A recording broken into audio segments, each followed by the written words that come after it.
The beholder's corpse collapses to the ground in front of you. You have finally bested the great beast. Oh, yeah, that was awful. Yeah, I went down like 5 times, man. Yeah, I have absolutely nothing left in me. How are we even gonna get back to town without dying? We're doomed. 8 hours later. Well, I'm ready to go. How do you both feel? Yep, I feel great. Couldn't be better.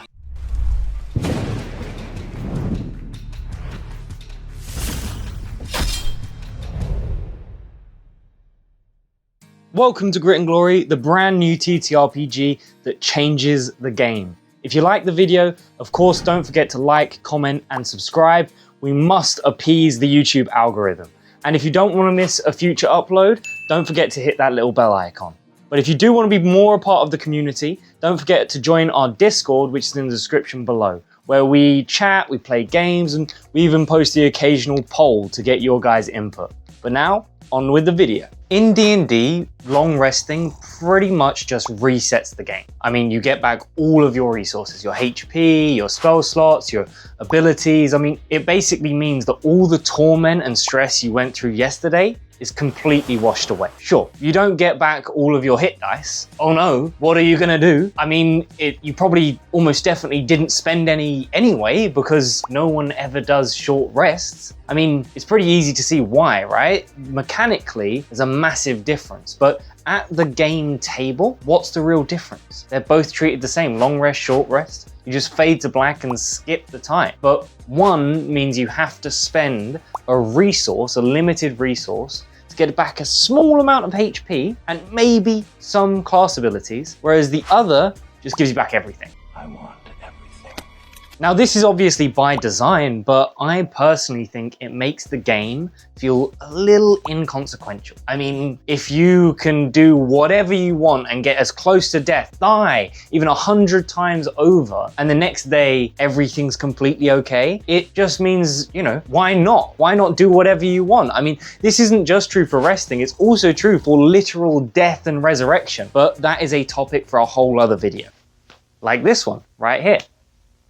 And sure, I get the power fantasy of wanting to be really strong and cool, but there are so many other ways to do this that are generally so much better. And the reason that they actually did it this way is because they completely misunderstood how people would play the game. They expected people to have 6 to 8 encounters, combat encounters, between each long rest, which is insane. I know, speaking from personal experience and just speaking to the community, the average player and the average table gets at maximum 3 encounters before the next long rest. Usually it's 0 to 2, which just means that they expected you'd be a lot more worn down throughout the day than you actually are. And that means that they thought you actually need the really big heal, when you reality actually don't. But in Grit and Glory, we have created the system around the reality of how people play this game. And that means that we expect you to only have, realistically, 0 to 3 encounters per day, which means at the end of the day, you don't need the massive heal. You don't need everything back all at once. Yes, it's still a very good heal. You still get a lot of resources back and class abilities, but it's not everything. It's more gradual, which means that you can actually feel what happened in the previous day. And you have to think ahead and be more careful when planning long, dangerous journeys, because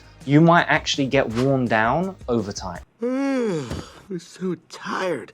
This also means that supports and healers in Grit and Glory are a lot more impactful. Yes, I know clerics are probably one of the strongest classes in all of D&D, and they are the most healery type, but in reality, you don't need a healer or even a support in D&D at all. As long as you have one person who can take the hits and a wizard for control and enough damage, you can get through whatever you need. In reality, just the wizard and the damage could make it work. And I understand why they did this. They built the game intentionally not to need that, because in reality, no one wants to just be the healer sitting in the back of the fight and just making sure that their friends are okay, when in reality, they're not actually doing anything. It's their friends doing all the work. But in Grit and Glory, we have changed the way that healers and supports work. It's not just a cleric waving spells in the back of the party. It's not even just in combat. It could be something like cooking, because when every rest doesn't completely reset you, what you do between fights actually matters a whole lot more. So maybe it's actually the party chef who's keeping everyone in tip-top fighting condition. And, you know,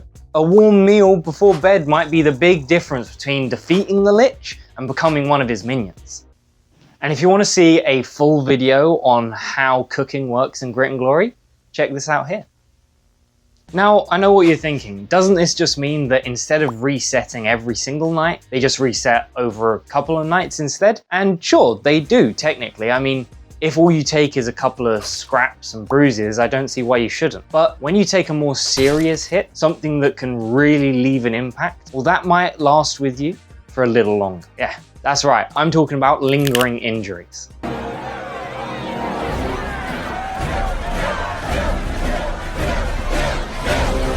Now, before you kill me, I know what people think about lingering injuries, and I know they're not entirely that popular in D&D. But that's because in D&D, they suck. They are not integrated into the game. They're like a weird add-on that's just been latched onto the rules that weren't meant for them. So they really feel janky and awkward and weird, and when you get one, it just feels like a punishment. But in Grit and Glory, they've actually been integrated into the combat system and how fights work. They're an active part of tactics and moving along the story. Now, this is great because in D&D, there's nothing really that can happen to you in a fight that is all that bad. I mean, yes, you can lose some HP. Yes, you can lose some spell slots. Maybe you even die, but there's always Revivify, and you can always get those spell slots and HP back that night. There's no real stakes unless you actually believe your GM is going to do a TPK and just kill you all and end the campaign there. It's like Cersei says, when you play a Game of Thrones, you win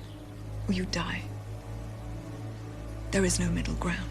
but lingering injuries can add that middle ground. It can be a way for you to still win the fight, you know, lose some HP and some resources, but have something a little more long-lasting actually be a negative to that fight, something that is going to stick with you till tomorrow. And no, that doesn't mean that all lingering injuries are permanent and irreversible. I mean, some of them might be, especially in a low magic setting, but generally they can be healed over time with some good amount of effort. That's because this isn't a punishment for your character. It's just a unique thing that's going to influence how you roleplay. And I think that that's one of my favorite things about this is I don't think that negatives or subtractions on your character sheet are inherently bad for you as a player. They can be really fun to roleplay, the weakling or the Dumbo, you know, something like that. Having that kind of flaw is very fun. Speaking of which, in Grit and Glory, the way that resting works is far more conducive to roleplay than in D&D. That's because in D&D, basically everyone just ignores short rests, and long rests are like a fade to black situation. Sure, maybe there's a perception roll or two just for whoever's keeping watch, but the actual encouragement to roleplay is pretty much non-existent. That gold mine that is resting has just been left there unattended to. Whereas in Grit and Glory, because of the ways that resting works and other things like cooking and mundane items, short resting is actually encouraged and going to happen a lot more often. And long resting is definitely going to bring out some roleplay opportunities, whether that's while setting up camp or eating a meal before you go to bed. Speaking of camping, that reminds me, in D&D, there is absolutely no difference between a luxury 5-star hotel and a sleeping bag in the woods, which is odd, isn't it? I mean, it's always felt odd to me, which is why in Grit and Glory, we split up resting into 2 different types. Firstly, there is rough resting, which is the camping or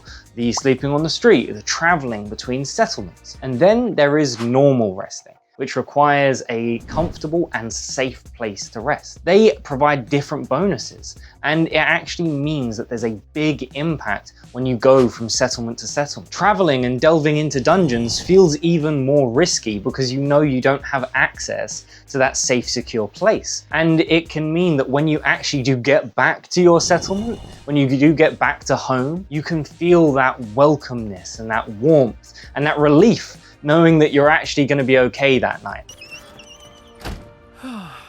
Home sweet home. So in Grit and Glory, a rest isn't just a mechanical pit stop to refuel your engine. It's actually part of the story. It means that your scars, your meals, these encounters actually matter. Your decisions have weight. So the next time you long rest, dream of Grit and Glory. I hope you enjoyed that video, and a massive thank you to the Patreon supporters. This would not be possible without you guys. So if you want to check that out, please do. It massively helps the channel. But on bigger news, the Grit and Glory Kickstarter is officially going live September 24th. So keep that in date. The great thing is that early backers can actually start from today. For just £1, you can secure yourself guaranteed early access to all of the goodies from the Kickstarter. In the meantime though, why not check out one of these amazing videos?